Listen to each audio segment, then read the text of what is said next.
नमस्कार. अतिप्राचीन ऋग्वेद काळापासून आपल्या देशात सूर्याची प्रार्थना आणि पूजा सुरू आहे.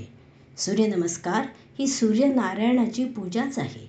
आपल्या रोजच्या जीवनात सूर्योदय या घटनेला फार महत्त्व आहे. रात्रभराचा अंधार हा प्रकाशमान सूर्य नष्ट करतो. योगाभ्यासात सूर्यनमस्कार पूर्ण झाल्यावर जी प्रार्थना म्हणतात त्यातील हा एक श्लोक आहे. तो असा: आदित्यस्य नमस्कारान् ये कुर्वन्ति दिने दिने आयुः प्रज्ञा बलं वीर्य तेजस्तेषांच जायते. याचा अर्थ असा: जे लोक प्रतिदिन सूर्याला नमस्कार करतात त्यांना आयु, बुद्धी म्हणजे प्रज्ञा, बल, वीर्य आणि तेज प्राप्त होत असतं.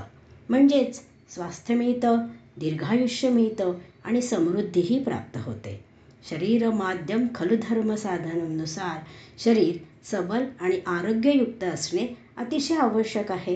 ते आरोग्य आणि बल प्राप्त करण्याकरिता आपल्या सनातन धर्मात 2 अधिष्ठात्री देवता सांगितलेले आहेत. एक सूर्यनारायण आणि दुसरे श्री हनुमानजी. सूर्यनारायणाच्या उपासनेने आरोग्य मिळतं. बल आणि बुद्धी प्राप्त करण्यासाठी बलभीम हनुमानाची उपासना करावी. सूर्य हा जगताचा आत्मा आहे. संपूर्ण चराचर सृष्टी ही त्याचीच निर्मिती आहे.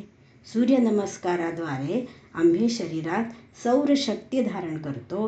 त्यात मंत्राचे सामर्थ्य आहे. म्हणूनच ही सूर्याची प्रार्थना आपण करीत असतो. समर्थ म्हणतात: सकळ दोषांचा परिहार करिता सूर्यास नमस्कार, स्फूर्ती वाढे निरंतर सूर्यदर्शन घेता.